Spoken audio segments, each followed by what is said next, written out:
Now, President Cyril Ramaphosa is the witness at the stand at the Human Rights Commission's July Unrest Hearings. He's testifying as the responsible head of state. Several witnesses, including politicians, journalists and ordinary citizens, have appeared before the Commission, offering first-hand accounts of those harrowing 8 days. Thulasizwe Simelane is there tracking developments for us and joins us now. Good morning, Thulas. I mean, we heard quite a lot in those introductory remarks from the President, going on to concede that inasmuch as there were alerts here and there, they never anticipated the extent and intensity of what they saw those 8 days to become eventually. Yeah, absolutely, Mfundo. So the President starting off there with an opening statement, as usually happens with these kinds of hearings. And I think it was quite a strong opening statement in that, I mean, there's a point where, right at the start, where the President used the words, the heart of darkness, and said for a week and a day in July last year, the country stared into the heart of darkness, and then going on to outline the various features from his vantage point, at least, of what we saw happening in July last year. And basically he had to address, one of the issues he had to address was the complaint about him having used at some point during the days of the riots and looting the expression that there were features of ethnic mobilization. And I think that was really one of the stronger points in his testimony there, where he was justifying and explaining that initially, as someone who views, reads and listens to various media products as well as social media, he did come across a number of comments that were concerning to him.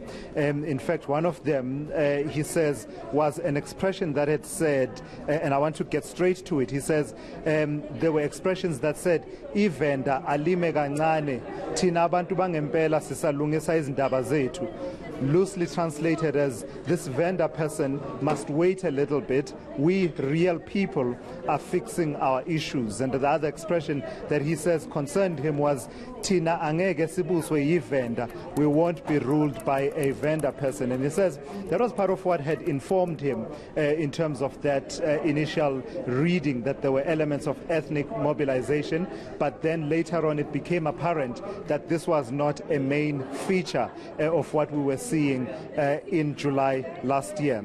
And then, of course, he then had to turn to the state's response to what was happening. And once again, the President acknowledging the breakdown in coordination and also talking about now confirming really that there were intelligence warnings, at least from state security, but where it fell apart was in filtering through coordination as well as the capacity to respond.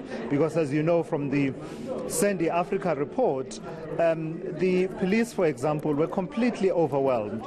For instance, around Moi River is one of the examples that that report cites, that while police were monitoring the situation around Moi River Toll Plaza, they got a report that something else was happening elsewhere and they had to move and go to another point. And the President talking to that and saying that the issue of centralization of policing facilities will need to be addressed and will be addressed is an undertaking from the President.